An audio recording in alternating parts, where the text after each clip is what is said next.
Yesterday we were talking about the mitzvah of we got into the food issue and checking the signs of kosher and not kosher animals. We mentioned yesterday the mitzvah of knowing the signs. Okay, nowadays the animals are basically well known. Now the next mitzvah we're going to 155 is the same mitzvah but by fish. That when you eat fish, that you have to check for the two kosher signs, which are it has to have fins and scales. That's the sign of a kosher fish. Now, contrary to popular belief, the idea of there are many people who keep kosher at home, but they will eat out. They'll eat fish out. Right? That is very common. People will eat fish out because fish, you could easily identify the animal. It's a kosher fish. So you go to a non-kosher food establishment, and you have salmon or you have whitefish or something else that's good. Now that is a problem. That is you cannot eat fish out. There are many people who do that. Many people think you can eat fish out. Just make sure that you don't get what do you call it? Make sure they don't fry it because the oil's not kosher. Just cook it or steam it or whatever it is to eat the fish. Now there are several problems in doing that. Number one, any sort of non-kosher food establishment automatically has a status of being non-kosher.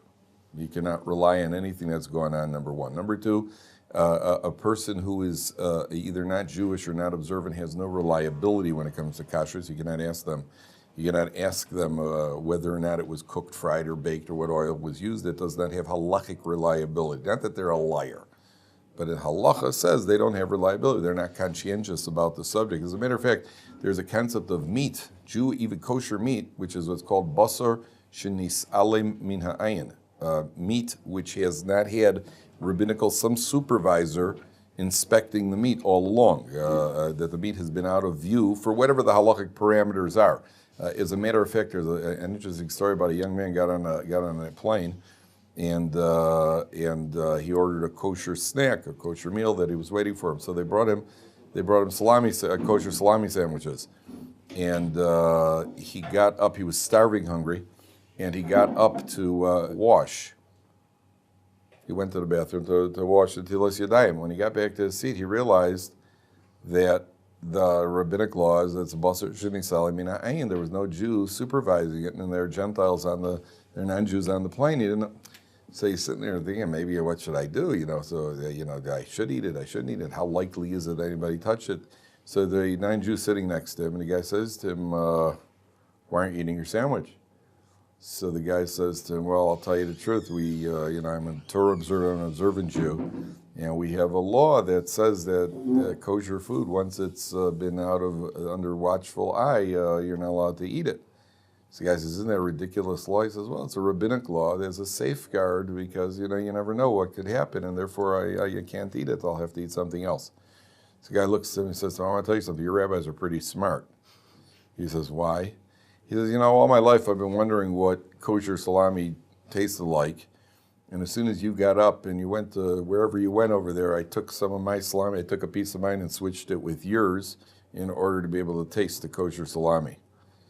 So, he would have eaten non-kosher, he would have eaten non-kosher food. So that's a rabbinic law. So there are all sorts of safeguards when it comes to kashrus. There are all sorts of safeguards. Now, if you walk into a non-kosher establishment, first of all, there's a prohibition to eat food cooked by a non-Jew. Bishul akum. You can't eat food cooked by a non-Jew. I'm not going to go into all the halachic details. I'm just giving you the framework of what the possible problems could be in a fish establishment. It could be food cooked by a non-Jew, which is a rabbinic prohibition. You're not allowed to eat it. It could be that they put in oil. In the oil there's an ingredient that even the worker doesn't know that's been in there. It could be it was in the same oven as non-kosher food in the same oven when they heated it up. And remember, the person working there certainly doesn't know the halachas. And therefore, the concept of eating out is it's not okay. You cannot eat fish out. Yeah, go ahead. Can I ask you a question, the concept of eating out as a whole? Yeah. So what do you do with kibbutz havayim, as in respect for your parents? Okay, good question. Your parents want you to eat out with them, so then you say to your parents, there's absolutely nothing wrong with eating out. Let's eat out at a kosher restaurant.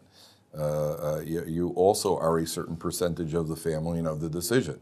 People say, well, I'm not ruining the family at all. What would happen if kibbutz havayim, they want you to drive on Shabbos? In other words, the Torah says when it comes to honoring your parents, it says you have to honor your parents, but it says openly in halacha, not if they tell you to transgress halacha. because they also have to obey the one who gave the halacha.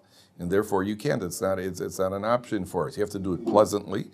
And don't mention anything about Gehenna and eternal damnation or anything like that. You have to try to do it as pleasantly as possible. But that's the halacha as far as eating fish out. Now, I'll get to you on second, Mr. Fogel. The other problem is that when you eat fish out, so they go, well, I'm eating the fish, I may as well eat the French fries. And that sort of thing. That's the type of problem that you run into. Yeah. You're not allowed to eat fish. Let's say there's a yeah, if it's got it's being cooked by an Arab.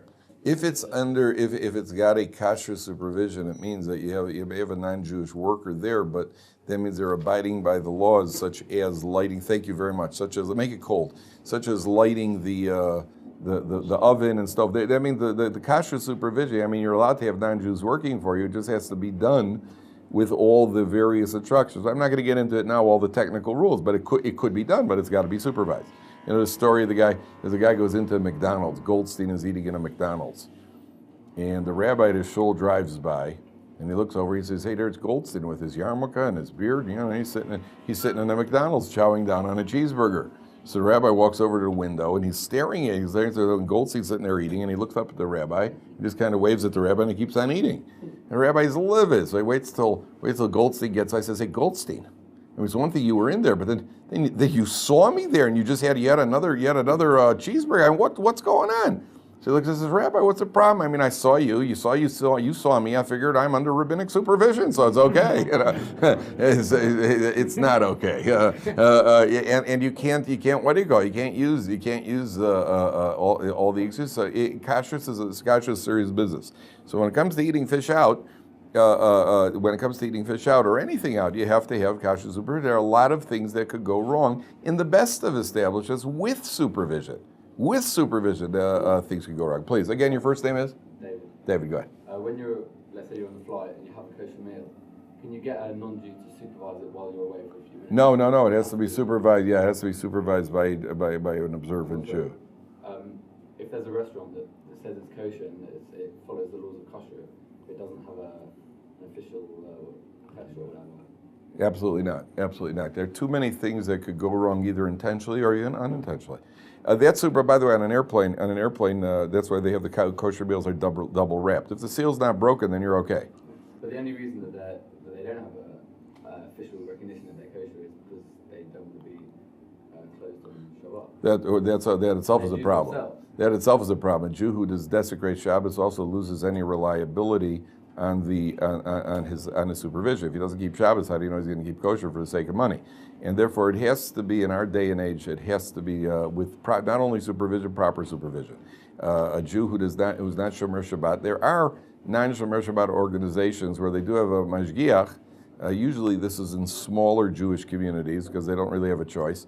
They'll for example, they'll have a bakery. In one city, they have a bakery. The bakery's open up on Shabbos. Nobody buys anything on Sunday because that was obviously made on Shabbos. By Monday, they've already gotten rid of all the leftovers. That's a what do you call it? That's a fallback position. That's not somebody who's not shomer Shabbos. It's a very big problem to rely on them. Same thing when it comes to a non-Jew. This again. It's not a question of they're liars. It's just that it's like relying on somebody. You want an expert.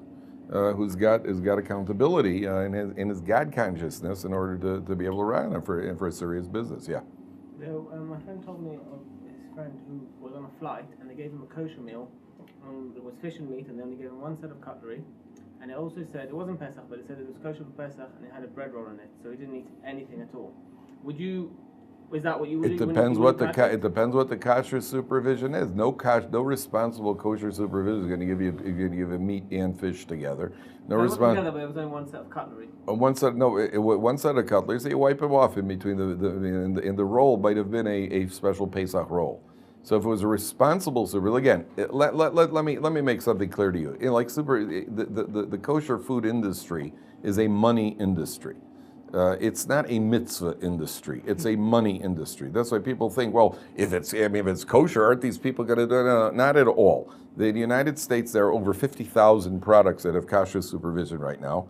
Over 50,000 products. Some of them are even kosher. And the kosher industry, even the non-Jewish companies know that it is in their best interest to cater to, because Jews eat.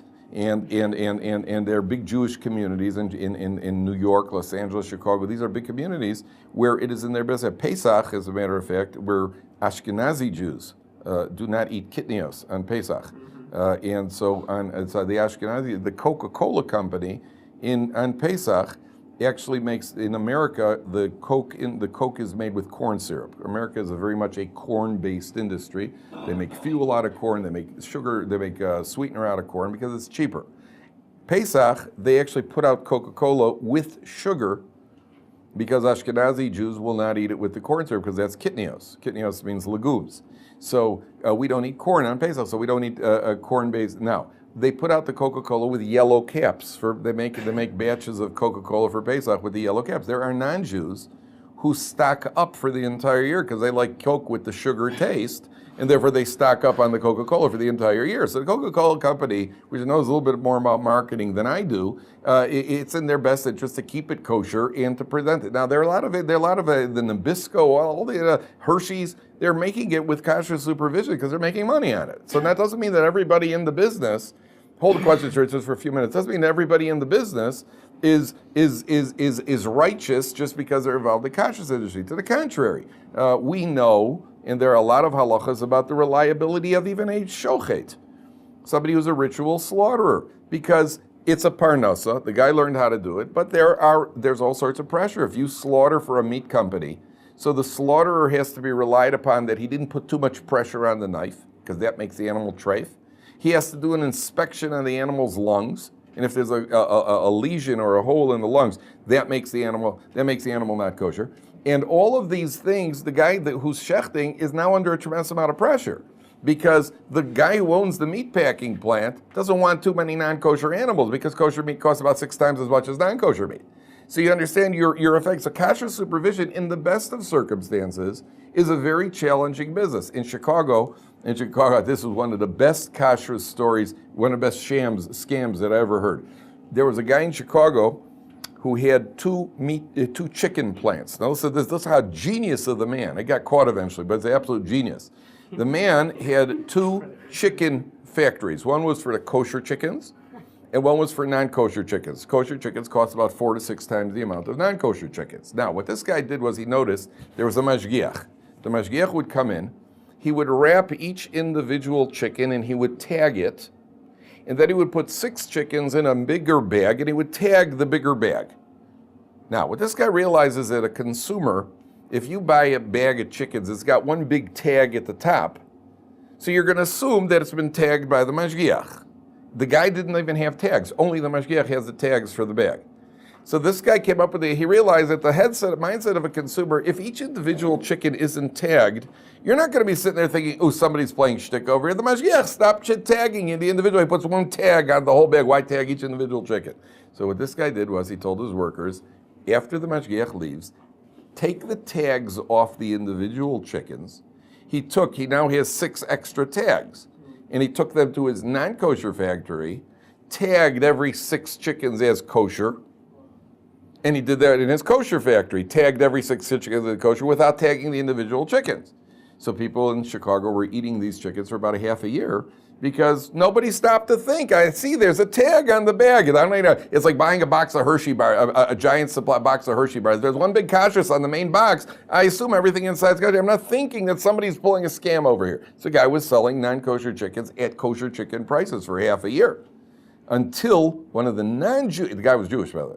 The guy was Jewish. One of the non-Jewish workers in his non-kosher factory came to the kosher supervision office and he said to them, my conscience doesn't allow me to rest. This is what's going on. So I heard 2 versions. One version was they closed him down. The other version was they filed a class action suit and fined him $250,000. But this is with good supervision, with everything where the mashgiach, you understand what's going on. The job of the mashgiach is to catch mistakes, not even to catch people who are trying. People want to deceive you, they'll figure out how to deceive you. In England, there was a case years ago of a mashgiach. He was a mashgiach also of a meat factory, and he just had, for some reason, he sensed that the guy was pulling shtick. And he couldn't catch him red-handed, but he felt that there's something wrong. Somehow, you develop a sense for these things. He didn't know what it was. He checked everything. Everything was on the up and up. He didn't know. He was trying to figure, but something was bothering him. So he decided he's got to figure out one way. The guy is bringing in non-kosher meat, and somehow he's getting it into the factory. So he decided one night, he locked himself, the mashgiach locked himself into the factory. At about 2 a.m., he hears a noise. The sky roof of the factory was being lifted off, and a crane was lowering boxes of non-kosher meat into the factory. Okay, now, there isn't a Jewish community anywhere in the world that has not had some sort of non-kosher scandal. In Muncie, they had one in Los Angeles, everywhere where they were, in Cleveland, everywhere has had it because there's big money in it. So there's big money, and you got human beings and money get along a little too well. And therefore, you're not talking about big tzaddikim. So certainly in a non-kosher eating establishment, I got the questions 1 second, a non-kosher eating establishment, you're certainly in a situation where you cannot rely on anybody. You just don't know what's going on. I'll tell you one more story. This is I think my favorite of all. There was a guy went from New York to Florida. And when he got to Florida, a friend of his in Florida was eating nacho cheese, kosher parv. It had supervision on it, kosher parv, nacho cheese potato chips. This guy's from New York. He's like, well, hey, that's weird because in New York we don't have parv nacho cheese, we don't even have kosher nacho cheese potato chips. So, and he's looking, the bag's got a very reliable hechsher on the bag. So he's wondering, and he goes back to New York, and he can't find any of them. There's none of the nacho cheese with the parv kosher parv label on it. So he calls his friend up, and it turned out in Florida, what had happened was a purely innocent mistake. The potato chip company had kosher supervision on their regular potato chips, which said kosher parv. Now, the owner of the factory had to reprint his nacho cheese labels. The printer said to him, give me a model of what you want the logo to look like. So he took the regular potato chip logo. He said, here, just do this on the label and just write nacho cheese. Not realizing that the kosher potato chip label has kosher parv on it. So now you got these nacho cheese labels, which are printed with kosher parv, and they're not only not parv, they're not kosher. And that was an innocent mistake. That wasn't even a what do you call it mistake? That wasn't even malicious. That's how careful you have to be. And therefore, to go into a non-kosher establishment by no means, especially a guy who says he doesn't want to pay for kosher supervision. Of course, he doesn't want to pay. Yeah, because it costs money to have kosher supervision, like anything else, any other service in life. On the other hand, goodness knows what you're doing behind the counter over there. But if you own the shop? If you own the shop, then especially. So if I own a shop and you know me and you want to rely on me because I'm telling you, you could eat in my house, so you could eat in my shop, that's okay. But a guy that you don't know, sight unseen, he's not even observant. And he put on a yarmulke just to draw customers. He doesn't wear tzitzit, and he come into the store. You can't rely on it. So you can't eat your own food in your own shop? You could eat your own food in your own shop if you know for a fact that it's kosher. Yes, that you could do. Yeah. In the case of these sort of malicious or innocent scams, Klal Yisrael, how are they? Do we have to say teshuva for eating non-kosher? That's an excellent question. So the truth of the matter is that kashrus, when you eat, there are two levels over here. And it's a very important question that you're asking. Question number one, does it have an effect? Our commentary says it has an effect on your neshama.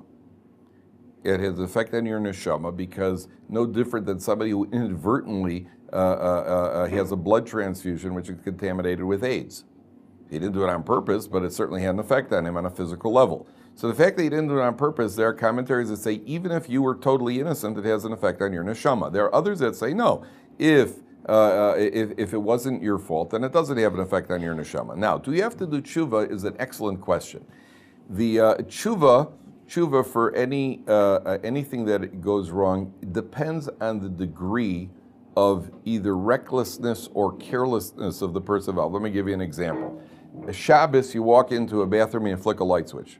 Ever happened to you on Shabbos? Intentionally, you walked into a bathroom. Never happened. That's excellent. So you walk into the bathroom and flick. You flick a light switch. Oops. You ever have oops? And then sometimes you even double oops. Oops. You got a quick double oops on the light switch. Okay. So you walk in, oops. Okay. Now, there are certain people who are always oopsing.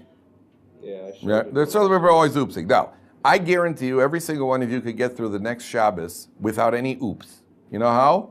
If you would tape down the light switches before Shabbos, thanks Aaron.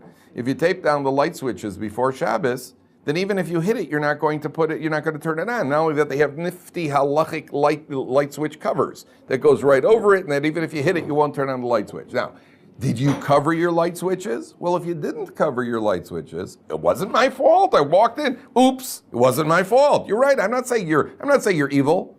But if it was really important to you, you would have covered it. And the proof is, if I pay you $100 to get through next Shabbos without flicking light switches, you would either tape down the light switches, or you would tape your arms to your side, or you would sabotage the entire electric supply of the city in order that your lights don't go on because you want that $100. That means to the degree of the tshuva is to the degree of how complacent were you. So a guy walks in and says, I didn't know it wasn't kosher.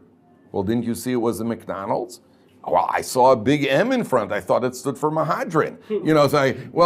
Instead of eating first and asking questions later, why don't you ask the questions first? To the degree that you care, and to the degree that you're complacent, is the degree that you have to do tshuva. If a guy is relying, I'll tell you, like the scandal in Muncie, or the scandal in Muncie. This guy who marketed the chickens in Muncie was a guy who blew shofar in shul. He gave a daf yomi shir. He was known as a religious, upstanding member of the community, which carries a lot of weight in halacha, because there's something called a chazaka. Chazaka means your established status in the community. So, for example, if you want to give testimony in court, sinners are not allowed to testify in court.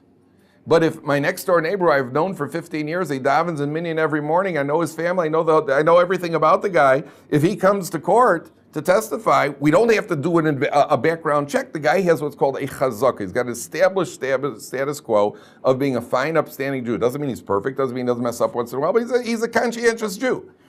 So this guy was a very conscientious Jew. And under certain financial pressure, he resorted to it. So that is, what do you want me? I'm paying extra money. I'm looking for a good hechsher. The guy's got a good hechsher. He's got reliability. And one day the guy goes to the bad. Okay, so if I would only eat chicken that I see shechted myself, okay. But so there's much less degree of tshuva necessary, because it was how could I possibly have known? So it depends on how complacent you are. It depends how important to you and how complacent it is. Yeah, question. In Brooklyn, we have certain Dunkin' Donuts that are kosher. They have different rabbis that are there. I want to know what's the deal with that, because I know that some of them are 24 hours, so they're open also on Shabbat, even Yom Kippur, and stuff. It's a good question. We have a Dunkin' Donuts in Chicago also. If it's got kosher supervision and it's responsible, so again, I can't tell you each individual situation. If it's got responsible kosher supervision and is known to be kosher, Chicago Dunkin' Donuts is kosher. Now, problem is some of these establishments also have non-kosher food there. So just don't buy they have like a rack with the non-kosher, the non-kosher. I personally don't know if I would eat from such a place. According to halacha, you could. According to halacha, you could if it's got responsible kosher supervision. If it's got responsible kosher supervision. Again, what constitutes responsible, that's for a different type. Yeah, go ahead. One quick one. Let's say you're at a hotel or whatever, and you see that as part of their whatever, they do a kosher menu, and it's different to the rest of the menu. Is it got responsible supervision or not? That's the answer to the question. If it has responsible supervision, it's okay. If it's not, it's not. That's the answer to the question. And in Chicago, they have a supermarket in Chicago that has a kosher Chinese counter, a section for kosher Chinese carryout. But it's under 24 hours. It's under constant supervision. It's not connected to the rest of the store, and it's got supervision. So you can go in there and you can carry it out over. It's got a very good supervision, but it has to have good supervision. Let's go on. Go ahead. There's one more question. Go ahead. Yeah, I wanted to know, there's a principle, right, that if you ask someone if this is kosher and they say it's kosher, you feel an obligation to investigate. Does a hechsher represent a fulfillment of that obligation? If it's a responsible supervision, yes. If it's a responsible supervision, yes. How do you gauge the responsibility of this? Responsible supervision has to do with finding out from people who are on the inside. Question, Aaron, go ahead. I was going to ask you if Chalav Yisrael is a stringency or a law, but I think you said... Chalav Yisrael? Yeah. Chalav Yisrael is a stringency, and Chalav Yisrael means that it's milk that has been inspected and supervised by by a Jew. Now, in the United States, that a Jew has watched the milking process, because in the old days, the non-Jews would put in some sort of lard into the milk. Yeah, but now So nowadays, Rabbi Moshe Feinstein has a leniency that one can rely on the government It doesn't make it Chalav Yisrael, but you could drink milk that has not Chalav Yisrael milk certainly in the United States. I don't know what goes on in England, other countries, probably the same thing, because there is a Food and Drug Administration which is very, very stringent on what goes into the milk, and therefore you can rely on it. However, that being the case, if there is if there's supervision, let's take a Hershey bar or Hershey Kisses, any of the chocolate or candy that is not Chalav Yisrael, if you have not taken on the stringency to eat Chalav Yisrael, you could eat these candies. You could eat the candy as long as it's got a responsible supervision. But be aware, it'll say something, say OUD. Now I know Hershey bars are dairy, right? It says OUD to let you know that if you do not eat Chalav Yisrael, if you only eat Chalav Yisrael, you cannot eat that because you have taken on the stringency. My wife and I came to Israel, and shortly after we decided to stay in Israel, we took on Chalav Yisrael as a stringency because everything in Israel is Chalav Yisrael. So there's no reason for us to be lenient on that. We go back to the United States for a couple of weeks. There's no reason for us that we could abide by such a stringency. The problem was, I think the day after we took on the stringency, all the non-kosher candy bars in America became kosher. Hershey bars all of a sudden became with an OUD, and then they got with white chocolate, and they started upgrading them. I think it was the day after. I think they were just waiting for me to become Chalav Yisrael so they could go, right? So then I got Hershey Kisses with almonds, and without none of this existed the day before I became Chalav. Then of course Entenmann's became kosher. I've never had one because that's also OUD. They used to have OUDE, dairy equipment, which is less stringent. That you could, but it's OUD, OUD. So I can't eat any of that stuff. Now, in America, up until let's say 1970-ish, outside of New York, it was very difficult to get a hold of Chalav Yisrael milk in the United States. In Chicago, I grew up not abiding by Chalav Yisrael. Those who did had their milk shipped in from New York. There was one store in Chicago that also sold non-kosher food, but he sold the kosher milk. You go in there and you ask for the kosher milk, which is about twice the price, and you bought Chalav Yisrael. Now all over the United States, Chalav Yisrael is available because the Jewish communities have spread out. They're more observant Jews, so it is available. If you're in a situation where it's not readily available, I would be hesitant to take that on as a stringency. But if you are at the point where you're living in Israel, there's no reason not. And once in a while you go to Chutz La'aretz, okay, so you could do it. Israel makes very good chocolate. Israel actually makes very good chocolate, and you're not really missing anything. Once in a while I go to the United States. Even now in the kashrus industry in the United States, because it's a money industry, there are actually there are Chalav Yisrael candies in America also, and so on and so forth. Okay, let's go on a little bit. Now, there's a deeper idea over here. There is a deeper idea over here about the idea of fish having the signs of fins and scales. So I heard, Rabbi Laufer once told me, a very interesting idea. What's the concept of a fish needing these two signs, fins and scales? So one of the ideas is that the fins help the fish swim, and the scales are actually a protection for the fish. The fish is swimming through water. Now, water has different symbolisms. One level is the symbolism of Torah itself as compared to water. There's also another idea of water being like the flood waters of life. That you're swimming through life. Sometimes there are waves that come at you, various challenges and ordeals and so on and so forth. So the kosher fish with the fins and scales is really a symbol of how we're supposed to navigate the waters of life. Number one, what we spoke about yesterday, you have to have direction. The fins give you the direction. Number two, you have to have protection. You have the scales. The scales, what protects us when we navigate the waters of life, is the Torah and the observance and the protective shield we put around ourselves that we are not drawn into all the various interests of the world that we live in. That's the symbolism of the fins, according to, I forgot who he quoted, but this is Rabbi Laufer told me, that it's to protect us symbolically. As we navigate through the waters, we have the direction and we have the protection to get through. Okay. I know there was one rabbi in Atlanta, Georgia, who suspected a restaurant, a bakery or something, of doing something wrong. He hired a private detective. He had to have a private detective to check on this store to find out what was going on. It was, and these things happen all the time. Hotels are a nightmare. For a hotel to have supervision, supervising a hotel is a very, very tricky thing. You've got a lot of workers. I was at a hotel once for Pesach, and the hotel was supposedly under kosher supervision. So at one point, I went to one of the guys in the lobby, and I said, we need more towels. We were up on the 6th floor. We need more towels or blankets, whatever it was. This was a Jewish guy, and he picks up his phone, and he says, no problem. He picks up his Anyantif. He picks up his phone. He calls up. He says, Yoram, Tavilam. No, don't do that. Not with the phone. It's a guy like that. If the workers they don't know basic minimal. This was a new hotel which was just getting a hefsher. They don't know the minimal. What he calls one of the guys working in the kitchen who was serving food. I had to tell him not to use a perforated spoon when he was doling out the food on Shabbos, because the perforated spoon on Shabbos is a transgression of borer, of separating. I had to tell him to put away the perforated spoon. It's a very, very difficult industry, and on Pesach it's even more difficult. When people go to hotels for Pesach, because the laws of Pesach are very, very, very challenging. You can't have any chametz there. The whole thing is a challenge. So it depends. It depends on how conscientious a person is and how much a person is. I know certain people who will never eat out. I know somebody who doesn't even like eating by people. Think about, he's got a very, very ironic way of saying it. He says, I'm not comfortable eating by anybody who would be willing to eat by me. Think about, there's a certain profundity in that. If this guy's willing to eat by me, so that means he's somebody who's willing to run. Say again, there's the letter of the law and there's the spirit of the law.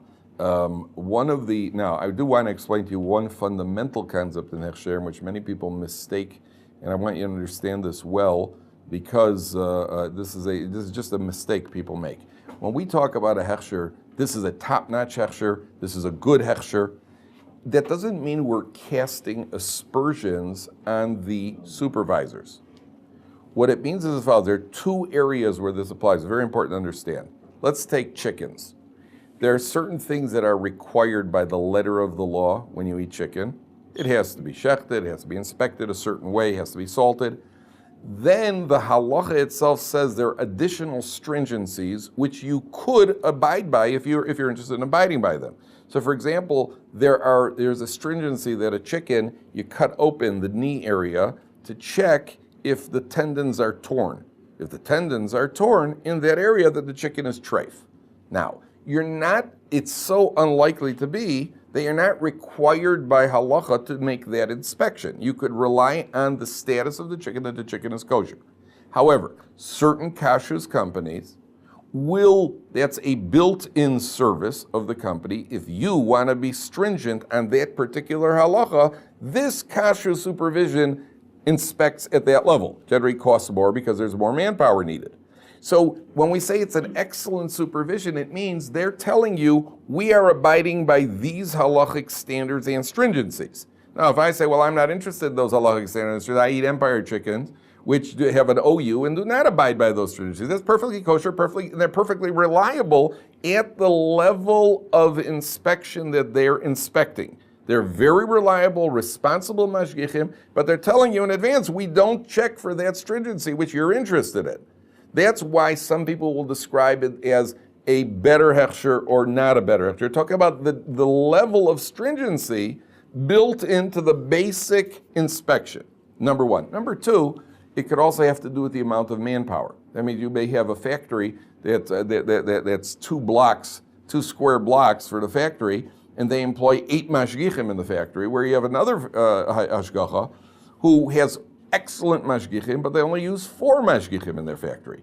So that all that does is it increases the possibility of a mistake. It's unlikely, but there's less margin of error on the one that's charging more because they're paying for extra mashgichim. You understand? So we're not accusing malicious. It has nothing to do with maliciousness. It has to do with the level of investment and conscientiousness. That's what's meant by a better hashgacha or in a less. If you say they're unreliable, unreliable means that they just do not have the qualifications to be giving a hechsher. Okay, that's the difference.